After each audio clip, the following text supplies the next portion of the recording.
ബാറിൽ നിന്ന് 200 മീറ്റർ അകലെ റോഡ് വക്കിലാണ് ഇതര സംസ്ഥാന തൊഴിലാളികളായ സ്ത്രീകൾ ഏറ്റുമുട്ടിയത്. ഒന്നും രണ്ടും പറഞ്ഞു കോർത്തവർ പുരുഷന്മാരെ ആകെ കാഴ്ചക്കാരാക്കി നിർത്തി കൈത്തരിപ്പ് തീർത്തു.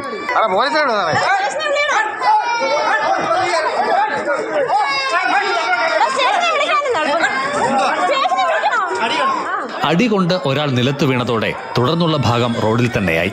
ഒപ്പമുണ്ടായിരുന്ന പുരുഷന്മാർ ചിലർ ഇടപെട്ടുവെങ്കിലും ആദ്യഘട്ടത്തിൽ സ്ത്രീകൾ പിന്തിരിഞ്ഞില്ല. വനിതാ പോലീസുകാരിയും കണ്ടു ഭയന്ന് സ്റ്റേഷനിലേക്ക് തന്നെ വിളിച്ചു. കൂടുതൽ പോലീസ് എത്തിയാൽ രംഗം വഷളാകുമെന്ന് കണ്ട് ബന്ധുക്കളും ഇതര സംസ്ഥാനക്കാരുമായ കൂടുതൽ പേർ ഇടപെട്ട് ഇവരെ പിടിച്ചുമാറ്റി ശാന്തരാക്കുകയായിരുന്നു. ഒരാഴ്ചത്തെ ജോലിക്കുള്ള ശമ്പളം കിട്ടിയ ശനിയാഴ്ച രാത്രി ഇവരെ തമ്മിലടിപ്പിച്ചത് ലഹരിയാണ് എന്നതാണ് പൊതുസംസാരം.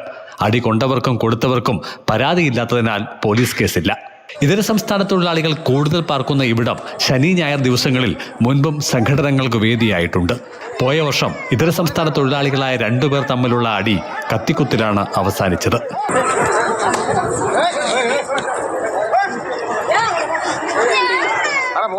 മാതൃഭൂമി ന്യൂസ്, പത്തനംതിട്ട.